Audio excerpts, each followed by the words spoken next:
নমস্কার। Democratic frontier নিউজে আমি শিবনাথ আপনাদের স্বাগত জানাচ্ছি।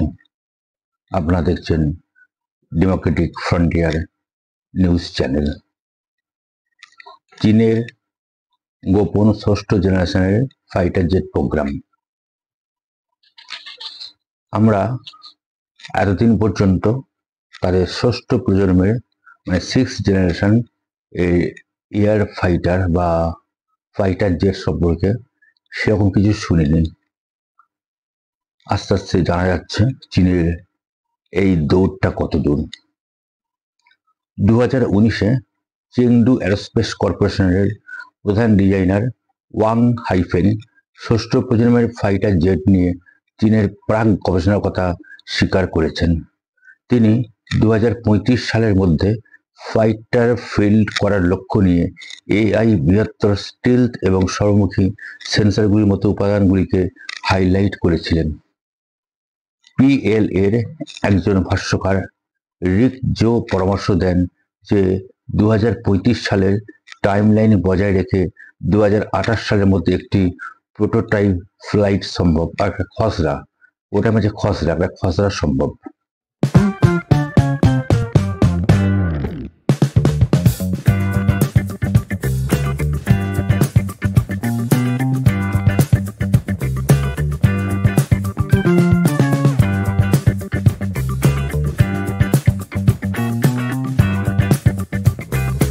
বিশ্বের প্রতিরক্ষা বিশ্লেষকদের উল্লেখযোগ্য মনোযোগ আকর্ষণ করে চীনের সামরিক উচ্চাকাঙ্ক্ষা ষষ্ঠ প্রজন্মের ফাইটার জেটের উন্নয়ন অগ্রসর হচ্ছে।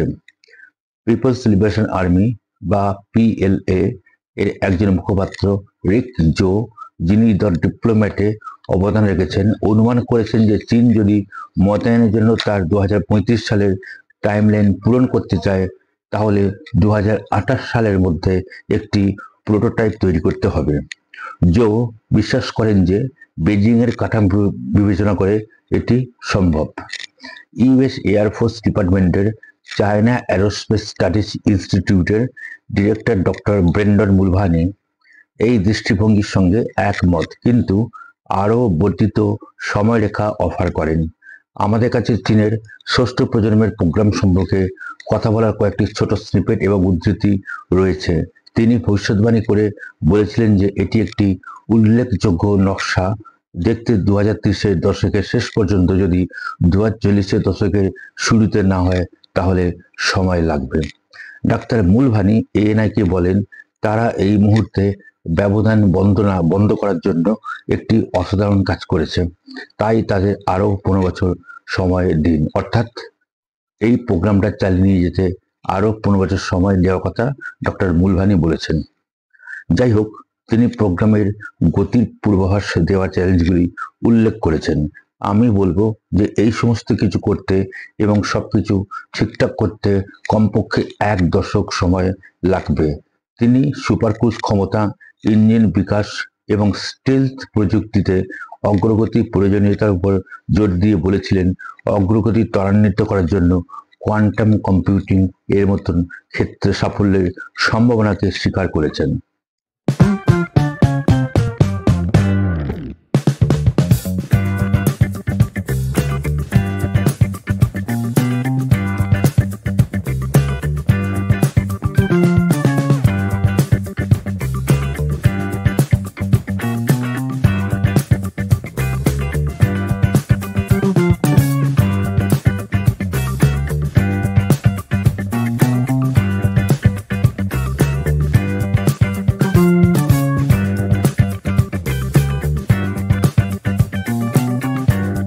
ইউএস এয়ারফোর্স এয়ার কম্ব্যাট কমান্ডের প্রধান জেনারেল মার্ক কেলি চীনের কর্মসূচির অস্তিত্ব নিশ্চিত করে বলেছেন, আমি আপনাকে বলতে পারি যে তারা ট্র্যাকে আছে। তিনি যোগ করেছেন আরও যে তারা এটিকে অনেকভাবে দেখে, যেভাবে আমরা এটিকে স্বাক্ষরীয় সূচকের হ্রাস এবং প্রক্রিয়াকরণ শক্তি এবং সংবেদন সূচকীয় ত্বরণের পরিপ্রেক্ষিতে দেখি। জো পরবর্তী প্রজন্মের ফাইটার কনফিগারেশন, সামরিক বা শিল্পকর্মীদের বক্তব্য এবং বিভিন্ন একাডেমিক কাগজপত্রে চিত্রিত এভিআইসি শিল্পকর্ম দিকে ইঙ্গিত করেছেন। উল্লেখযোগ্যভাবে স্যাটেলাইট চিত্রগুলি 2021 সালের অক্টোবরে সিএসি সুবিধাগুলিতে একটি টেইললেস ফাইটারের মতন এয়ারফ্রেম ক্যাপচার করেছিল। জো বিশ্বাস করেন যে ডেমনস্ট্রেটর টেস্ট পেডগুলি সম্ভবত সাবস্কেল ইতিমধ্যেই উড়ে গেছে। নতুন ফাইটারটি সম্ভবত একটি লেজবিহীন উড়ন্ত ডানা তীর মাথার নকশার মতো। তিনি বলেছিলেন, চীন পরিমাণের জন্য রাশিয়ান সিস্টেম এবং ইঞ্জিন ক্রয় চালিয়ে যেতে পারে, কিন্তু ডব্লিউএস ইঞ্জিন সিরিজ ঠিক ততটাই সক্ষম হবে বলে আশা করা হচ্ছে। চীনের ভবিষ্যৎ ফাইটার ঐচ্ছিকভাবে চালিত হতে পারে, অর্থাৎ মানববিহীন প্লেন যুদ্ধবিমান, যা এআই এবং সংশ্লিষ্ট প্রযুক্তির অগ্রগতি প্রতিফলিত করে। ডক্টর মুলভানি পরামর্শ দিয়েছিলেন যে মনুষ্যবিহীন কম্ব্যাট এয়ার ভেহিকল ইউসিএভি এবং সহযোগী যুদ্ধবিমানের সিসিএ এর উন্নয়নও চীনের কৌশলে বিশিষ্ট। জো বিশ্বাস করেন যে পিএলএ অল্প সংখ্যক উন্নত GJ-11 ইউসিএভি পরীক্ষা করছে এবং অনুমান করে যে অন্যান্য অত্যাধুনিক ইউসিএভিগুলি বিকাশের পথে রয়েছে। চীনের J-20 ফাইটার জেট প্রোগ্রাম তার সক্ষমতার অন্তর্দৃষ্টি প্রদান করে। ডক্টর মুলভানি J-20কে একটি মোটামুটি সক্ষম এবং বেশ আধুনিক যুদ্ধ বিমান হিসেবে মূল্যায়ন করেছেন, যদিও F-22 বা F-35 এর মতো উন্নত নয়। তিনি ব্যাখ্যা করেছিলেন যে J-20 এর লক্ষ্য হল শত্রু যোদ্ধাদের চীনের সীমান্ত থেকে দূরে রাখা, প্রাথমিকভাবে দূরপাল্লা ক্ষেপণাস্ত্রে ব্যবহার করা। জো বলেছেন, আনুমানিক উৎপাদন 300 বিমানে পৌঁছেছে। নতুন J-20 এর WS-15 ইঞ্জিন দ্বারা চালিত এর ক্ষমতা আরও বাড়বে। যমজ সিটের J-20B প্রযুক্তি প্রশাসক হিসেবে কাজ করতে পারে, একটি পাইলটের জন্য একটি আসন এবং যুদ্ধ ব্যবস্থাপকের জন্য আরেকটি আসন।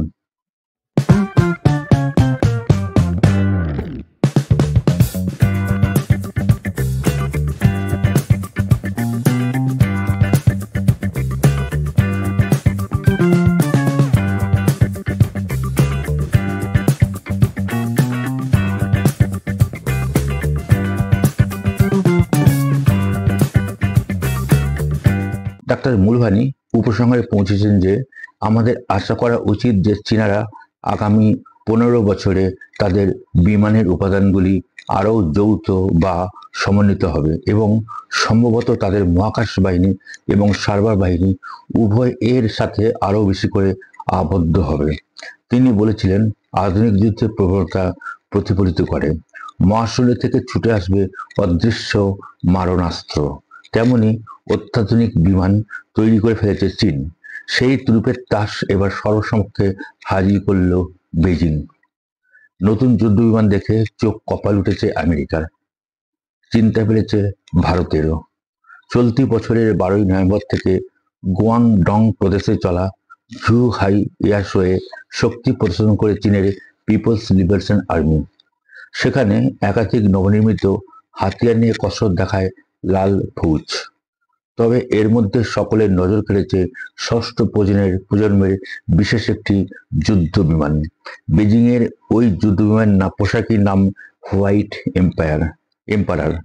লাল ফৌজ অবশ্য আদর করে একে ডাকে বাইডি বলে, যা চীনের উচ্চাকাঙ্ক্ষী ন্যান্টিয়ানমেন প্রকল্পের অংশ বলে জানা গেছে। বেজিং এর সরকারি সংবাদ সংস্থা গ্লোবাল টাইমস এর প্রতিবেদন অনুযায়ী বাইডি নিয়ে সোজা মহাকাশে চলে যেতে পারবে পিএলএ।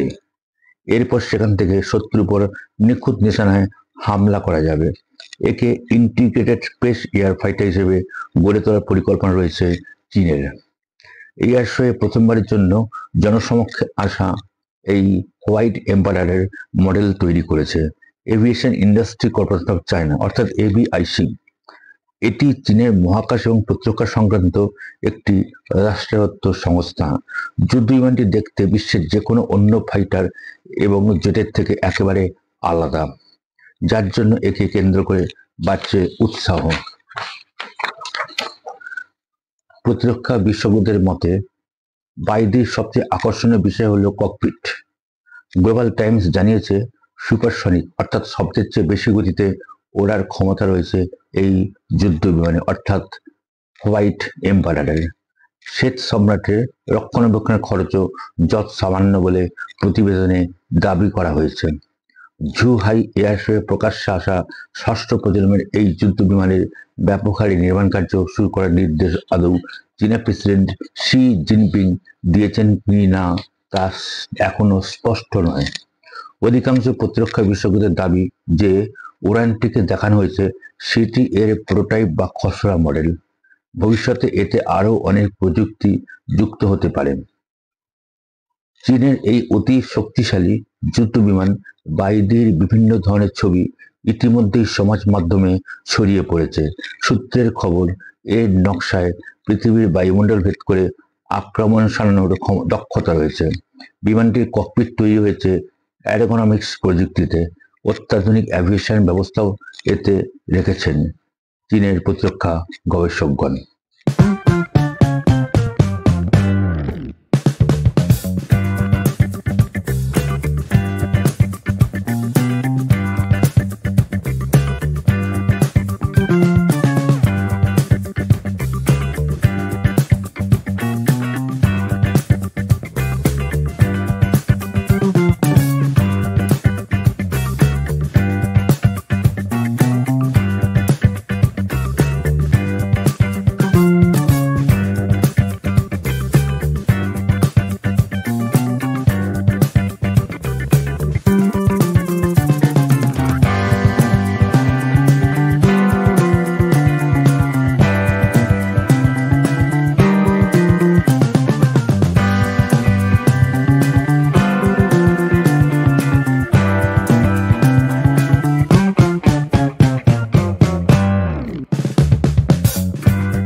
বাইদি যুদ্ধবিমান নিয়ে বিস্তারিত প্রতিবেদন প্রকাশিত হয়েছে সাউথ চায়না মর্নিং পোস্ট সংবাদপত্রে।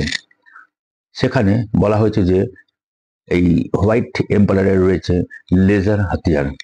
বিমান থেকে অনায়াসে চলে যাবে উচ্চ ক্ষমতা সম্পন্ন মাইক্রোওয়েভ। খালি চোখে বা রাডারে এই দুই অস্ত্রের উপস্থিতি বোঝা একেবারেই অসম্ভব। দ্বিতীয়ত, নবনির্মিত যুদ্ধ বিমানটি স্টেলথ পর্যায়ে হওয়ায় একে মহাশূন্যে খুঁজে পেতেও বেগ পেতে হবে। বাইদির সাহায্যে শত্রু গুপ্তচর উপগ্রহকেও নিশানা করতে পারবে চীন। ফলে ভূপৃষ্ঠের যুদ্ধ পৌঁছে যেতে পারে মহাশূন্যে। যদিও সমর বিশেষজ্ঞদের অর্থাৎ যারা যুদ্ধ বিশেষজ্ঞ তাদের একাংশের দাবি বেজিং এই যুদ্ধ বিমানটি নিয়ে যে প্রচার করছে তার কতটা সত্যি তা নিয়ে সন্দেহ আছে। মহাশূন্য থেকে এটি আদৌ পৃথিবীর উপর আক্রমণ শানাতে পারবে কি না তা নিয়ে প্রশ্ন তুলেছেন তারা। চীনের তরফ থেকে তেমন কোনো পরীক্ষামূলক ভিডিও কিন্তু প্রকাশ করা হয়নি। বর্তমানে বেজিং ছাড়া অন্য কোনো দেশের কাছে ষষ্ঠ প্রজন্মের এই ধরনের যুদ্ধ বিমান নেই কিন্তু এই নিয়ে কিন্তু অনেক কাজও চলছে, যেটা একটু বাদে আমরা বুঝতে পারবেন। তবে এই ব্যাপারে পিছিয়ে থাকতে নারাজ আমেরিকা। 2011 সাল থেকে B-21 রাইডার নামে একটি বোমারু বিমান নির্মাণে হাত দিয়েছে ওয়াশিংটন, যা ষষ্ঠ প্রজন্মের বলে জানা গেছে। এছাড়া SR-72 ব্ল্যাক স্টার নামক উচ্চ ক্ষমতা সম্পন্ন ড্রোন প্রায় তৈরি করে ফেলেছে আমেরিকা। নির্মাণকারী সংস্থা লকহিড মার্টিন জানিয়েছে শব্দের চেয়ে 6 গুণ গতিতে ছুটতে পারবে তার তৈরি এই মানববিহীন উড়ানযান। ফলে মহাকাশে পৌঁছানোর আগেই চীনের হোয়াইট এম্পায়ারকে ধ্বংস করতে পারবে আমেরিকার ওই ড্রোন। সূত্রের খবর, 2025 সালে B-21 রাইডার এবং SR-72 ব্ল্যাক স্টার এই দুয়ের পরীক্ষা করবে আমেরিকার বায়ুসেনা। তবে এখনো এর দিনক্ষণ প্রকাশ্যে আসেনি। দুটি হাতে নির্মাণের ক্ষেত্রেই গোপনীয়তা বজায় রাখছে ওয়াশিংটন। বর্তমানে PLA বায়ুসেনার কাছে পঞ্চম প্রজন্মের দুটি যুদ্ধ বিমান রয়েছে। সেগুলি হলো J-20 এবং J-35। এর মধ্যে ঝুহাই এয়ার শোয়ে দ্বিতীয়টি নতুন সংস্করণ প্রকাশ্যে এনেছে বেজিং। এর সঙ্গে আমেরিকার সংস্থা লকহিড মার্টিনের তৈরি F-35 যুদ্ধবিমানের মিল রয়েছে বলে দাবি করা হয়েছে। লাল ফৌজের এই এয়ার শোর আরেকটি আকর্ষণ হলো নতুন আকাশ প্রতিরক্ষা ব্যবস্থা, অর্থাৎ এয়ার ডিফেন্স সিস্টেম। আপনারা ইরান ইসরায়েল বা প্যালেস্টাইন ইসরায়েল এই যুদ্ধের ক্ষেত্রে এই যে কথাটি এয়ার ডিফেন্স সিস্টেম শুনেছেন। এর পোশাকি নাম HQ-19 ব্যালিস্টিক ক্ষেপণাস্ত্র প্রতিরক্ষা ব্যবস্থা বলে জানিয়েছে বেজিং। যুদ্ধের সময়ে এর সাহায্যে একাধিক স্তরের আক্রমণ ঠেকানো যাবে বলে দাবি করেছে চীন। চীনের HQ-19 এর সঙ্গে ইতিমধ্যেই ওয়াশিংটনের তৈরি third terminal high altitude area defence, একে সংখ্যা বলা হচ্ছে থার্ড, এর তুলনা টানা শুরু হয়েছে। 2021 সালে প্রথমবার HQ-19 এর পরীক্ষা করে PLA। প্রতিরক্ষা বিশেষজ্ঞদের একাংশের দাবি, আমেরিকার থার্ডকে নকল করে হাতিয়ার তৈরি করেছে বেজিং। তবে এর কার্যকারিতা নিয়ে সন্দেহ আছে বলে তারা জানিয়েছেন। অস্ত্র প্রতিযোগিতায় আমেরিকাকে পিছনে ফেলতে ষষ্ঠ প্রজন্মের বোমারু বিমান তৈরি করছে চীন, যার নাম H-20। তবে সেটি কবে প্রকাশ্যে আসবে তা স্পষ্ট নয়। বেজিং পরপর নতুন হাতিয়ার নিয়ে আসায় প্রশান্ত মহাসাগরীয় এলাকায় সংঘাতের পরিস্থিতি তৈরি হচ্ছে বলে আশঙ্কা করছেন আন্তর্জাতিক সমর বিশেষজ্ঞরা। সমর বিশ্লেষকদের কথায় ভারতীয় বায়ুসেনার হাতে এই ধরনের কোনো যুদ্ধবিমান না থাকলেও চিন্তার বিশেষ কারণ নেই। পৃথিবীর নিম্নকক্ষে থাকা কৃত্রিম উপগ্রহ উড়িয়ে দেওয়ায় ক্ষেপণাস্ত্র রয়েছে নয়াদিল্লির অস্ত্রাগারেও, যা দিয়ে অনায়াসেই মহাশূন্যে এই হোয়াইট এম্পায়ারকে ধ্বংস করা যাবে বলে জানিয়েছেন তারা। গ্রেট ব্রিটেনও টেম্পেস্ট নামে এই ষষ্ঠ প্রজন্ম বা 6th জেনারেশনের ফাইটার জেট নির্মাণ করেছে বলে সংবাদ সূত্রে খবর মিলেছে। গ্রেট ব্রিটেন, ইতালি ও জাপানের যৌথ উদ্যোগে এই ফাইটার বিমান নির্মিত হয়েছে। 2022 সালের জানুয়ারি মাসে এই সংক্রান্ত ঘোষণা করেছিল গ্রেট ব্রিটেন। এর গতিবেগ 320 থেকে 515 মাইল প্রতি ঘন্টায়।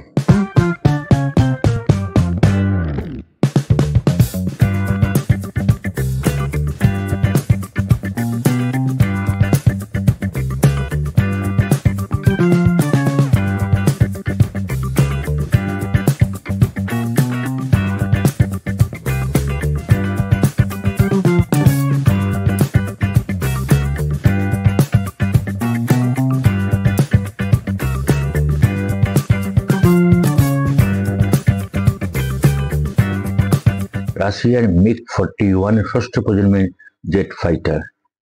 তার মানে আমরা কিন্তু তিনটে দেশের নাম পেয়ে গেলাম। আমেরিকা পেয়ে গেছি, রাশিয়া পেয়ে গেছি এবং গ্রেট ব্রিটেন পেয়ে গেলাম। জাপানও এরকম একটি ফাইটার নির্মাণের দিকেই অনেকটাই এগিয়ে গিয়েছে। 2025 সালের মধ্যে MiG-41 তৈরির প্রকল্প শেষ হবে বলে জানা গেছে।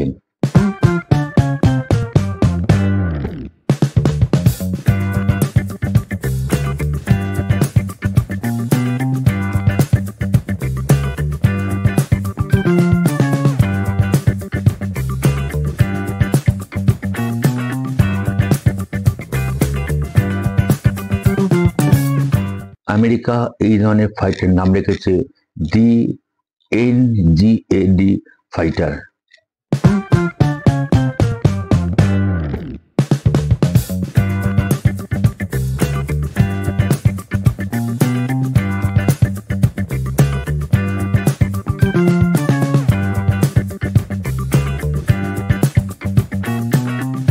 নামটা খেয়াল রাখুন, দি NGAD ফাইটার।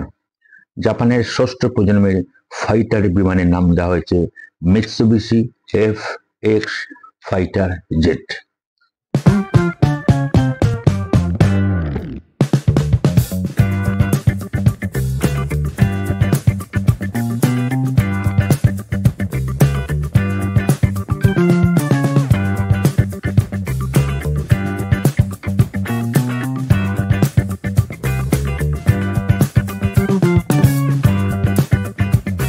তাহলে আজ এই পর্যন্তই ষষ্ঠ প্রজন্মের যে বিমান মানে যুদ্ধ বিমান অর্থাৎ জেট ফাইটার, যা মহাশূন্য থেকে যুদ্ধ করার ক্ষমতা যার রয়েছে, সেই সম্পর্কে আপনাদের কাছে আমি যে খবরটি পরিবেশন করলাম সেটি কেমন লেগেছে আপনারা জানাবেন।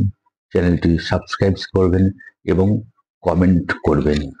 তাহলে আজকে এখানেই আমি এই প্রতিবেদন শেষ করলাম। নমস্কার, আপনারা সবাই ভালো থাকবেন।